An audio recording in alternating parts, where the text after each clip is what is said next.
ये कौन चीज घट गया है बहन? ये 14 कोस के राजपाट नगर चौपा आधार बांट कर देव है बहन बिहला। ये कौन चीज तरह कमी बार जे गंगा जी में भाषण जा रहा है बहन? सुनो भैया,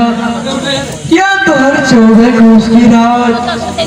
यह राजपाट, यह हमरा कोनो चीज, यह शोभा ने भर रही भैया। तो ये भाषण जा रहा है यह स्वामीनाथ की कमर खड़े के समय में यह पांचों बहन बिसारा डांस किला, यह स्वामीनाथ की लाश किला की इंद्रासन जा रही थी भैया। हे भान बिला और स्वामीनाथ तो मृत्यु के भागे लहबंसी घर में बहन। हाँ भैया, लेकिन हमरा सबके खबर तो न पटल है बहन बिला। लेकिन मोरा लग ये जीवन दान वापस ना हुए बहन से नहीं तो एक जगह से ये दोनों भाई बहन ये माता पिता के पास चला, सब दुख सुख की कहानी करके सुना। ये भौजी है तो ये सब दुख की कहानी करके सुना भाई बहन। नहीं भैया, यह जब तक कि स्वामीनाथ की जीवन दान वापस न आया,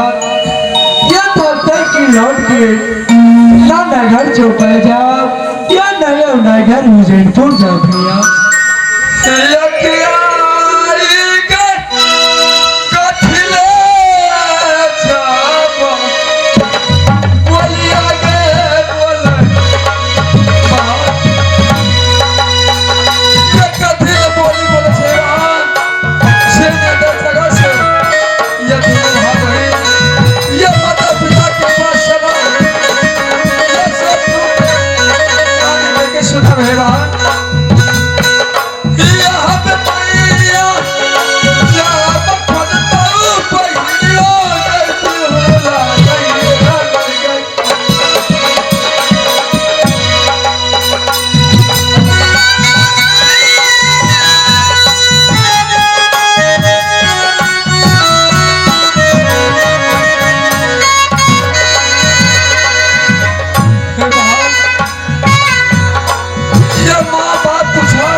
लोग जीवन दान ना हुए है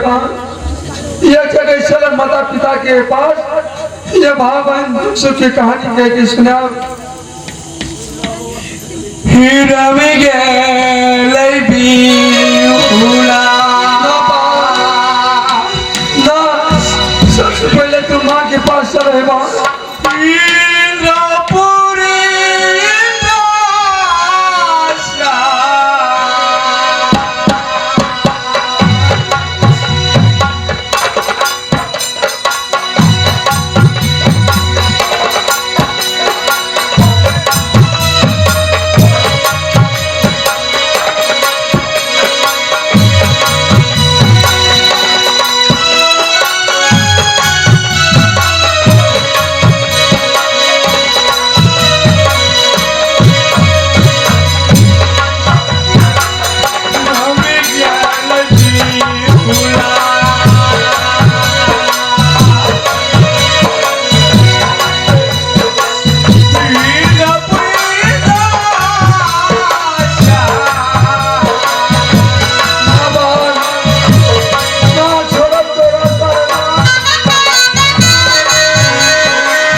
हमरा नाम छै मैथिली धोधवी की कह हमर ई काम छै सब दिन नीति नियम कि कपड़ा खींच के इंद्र भगवान में पहुंचाबऽ पड़े छै नीति नियम की कह कपड़ा खींचे छै तो सब दिना पलिक चोर मात्रे दे छै इंद्र भगवान तो दुटा धुएपा के गुजर करे छी हम ये गाना गलिया ले जल्दी जा पड़ो धमिनिया धोबियो छो तोरा छेड़ा बेटा स्वर करे छै ने सुने छै तो बदर कसला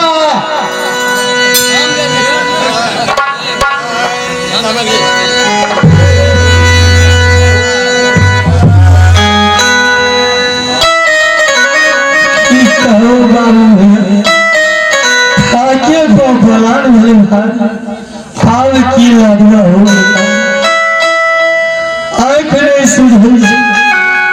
नया धार धोलिया का क्या करे बाबू तो छीन छीन करे कार्तिक महीना जब रसुन हवा सब जे रोपे छै आ पेपी जे छोड़े छै लू लू कोने गेले ये धोबिया बा बूढ़ में कहीं न जे भंसिया अरे धिया पुता खातिर के लिए एकोटा न छौ एगो की कहबो तोन कियो न छोड़ना सब अरे हमरे ये घर आगे में थाला तरिया हो लागे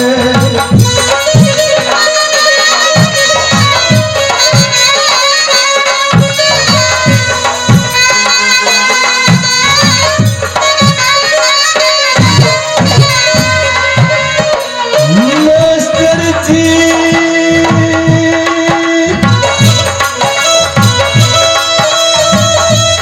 हे यो मैं ताला घरा घरा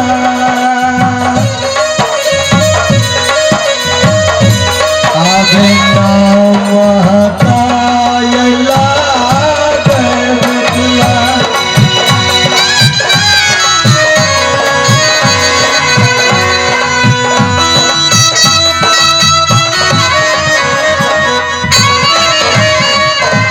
की कहबो बाबू भैया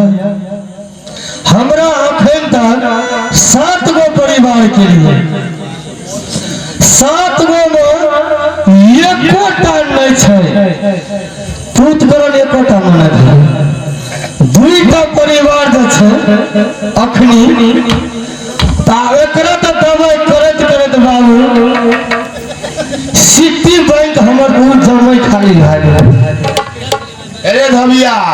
बूढ़ भए गेली आ बैसलो भेली तू ताबे धिया पुता की कह आ दोसर में भी देख लिए आइ काल में एक से चिकना बेच के बाबू ई तो कत्ते मट के छै तो हमरा बात के संग्रह नहीं करे छै जल्दी से अभी हो के धोबिया आगे जाकुलाया धोबिया के छै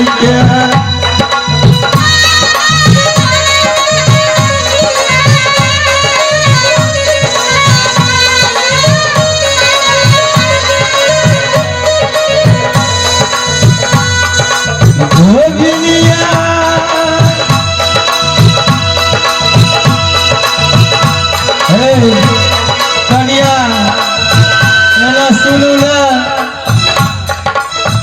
हे बूढ़ार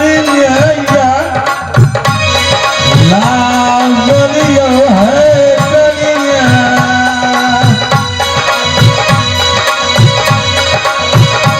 अब ये हाथ से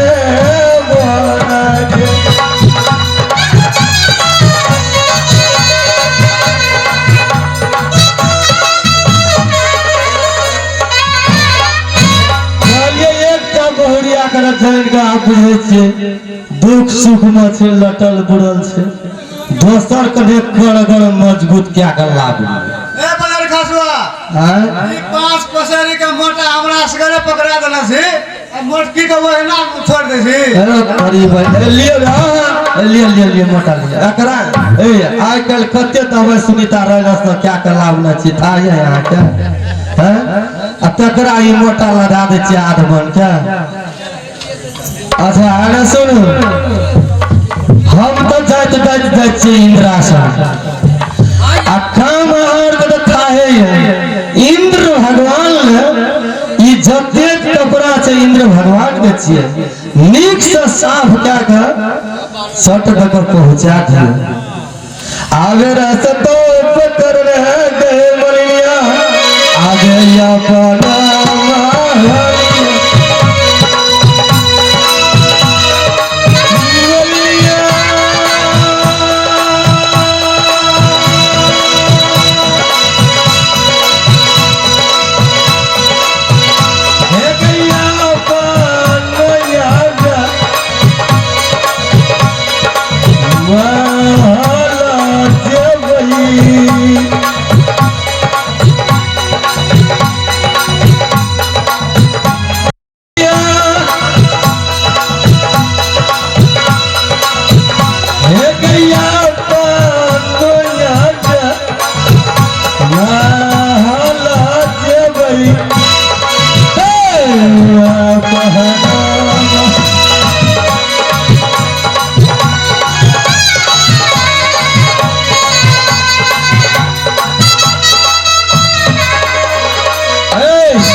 दुकान चल गए थे आर तो एक कपड़ा ओकरे संग में छै साबुन के तगले सरफ किने ला साबुन से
धोबी छी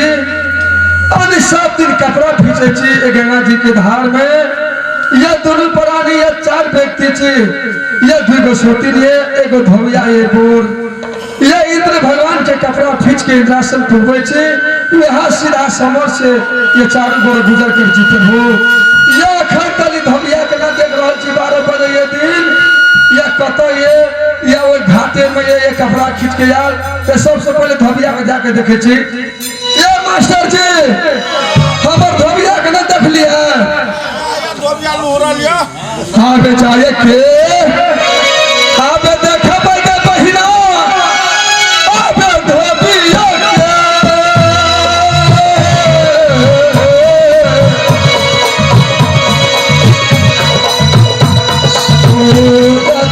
के बहिना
इंद्र भगवान कपड़ा खींचे दोनों व्यक्ति तो कखनी कपड़ा खींच के इंद्रासन देवे अरे ये जे धान चाउर लावे धिया पुता खिएबे कखनी खिएबे अरे ए फती वाला ये कता एक तरह के पूरा हरी दे या पाकल केस आ रास्ता चले छी तो लगे यहाँ के ठेस बात तो हे जल्दी से कपड़ा खींचो बुझेगा बात पे भाग ले मौगी कते चम चम करे छै हमरा कहै छै जल्दी से फती वाला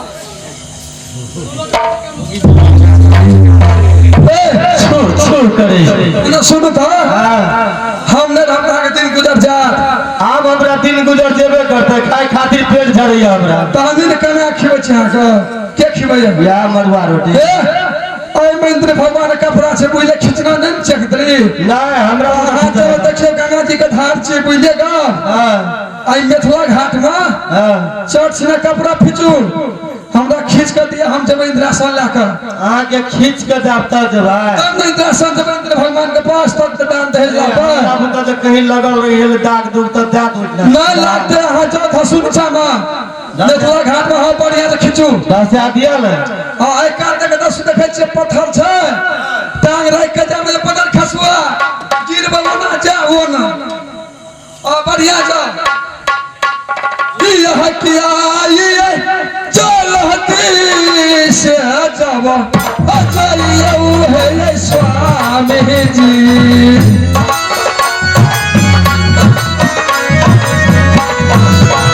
फती वाला कोई पैन में जाना जार दे कपड़ा के नहीं खिंचबा बोले मास्टर जी हमर धोबिया साफे बकनाइ छै क्या जा रहे से फेरिए जा भैया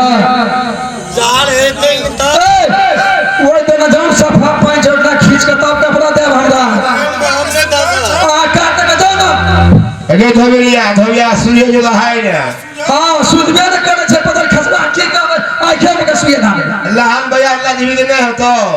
से नहीं ले जते गो अच्छा हां कपड़ा खींचो वही देखा लहान लगे से काल ला जा बुझलिया जाओ नीचे जाओ अरे धबिया हल कोन देखे छी ठीक है ये बदल खसवा घर में जा बिया भेले मास्टर जी पता न क्या दल छै हमरा आग लगा देखे छी टीम लगा कथी लगा देखे छी जल्दी जा अरे भाई अखन विपैत पड़ल छै तोर के सबके फंसे छी ने हमर मोगी पर लोग सब के हेतु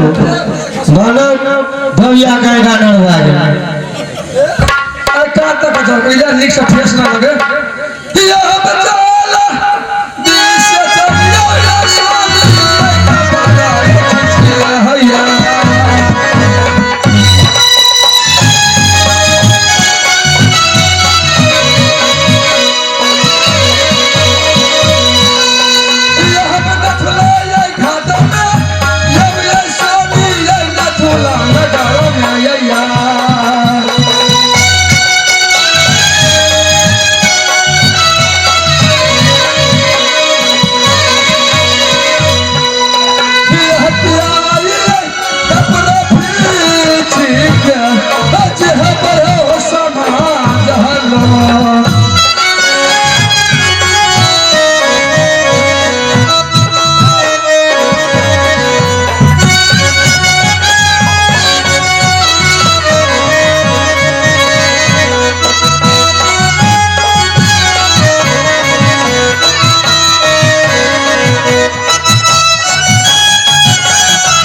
खींच लिए धुआं ले गले तो दवा के ऊपर लियो ला पर पे ले बारे को ले के फ्री जब इंद्रा शाम कपड़ा रखा हां बेटा रवि से आवे यार आवे ये स्वामी आवे ऊपर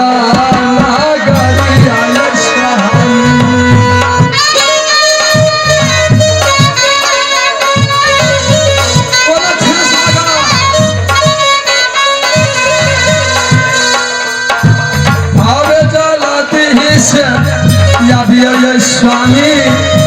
कपराया खिच के दिया हुआ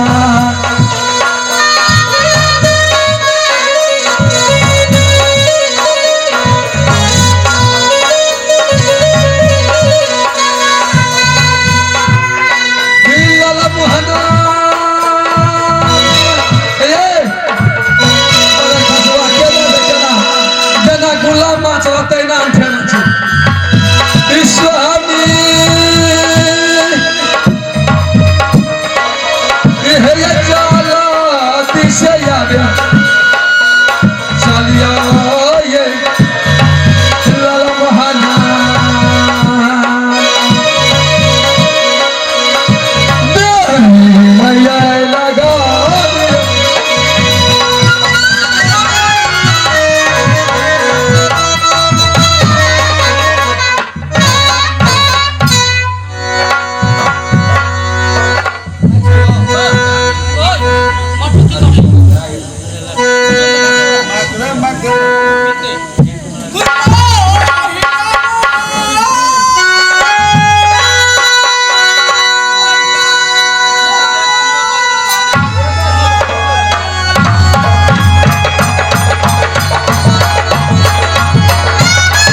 देख रहे जी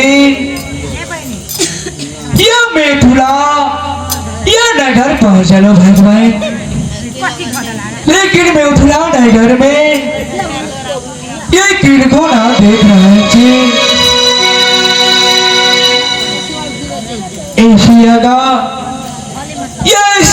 देख रहे जी, ये मिथिला की घाट है भगवान, ये चाची मिथिला घाट में, अरे जरूर मिथिला में ये घाट पे कोई हाथ तो जरूर एक राशि कह के बोल के ये इंद्रासन के जा भगवान।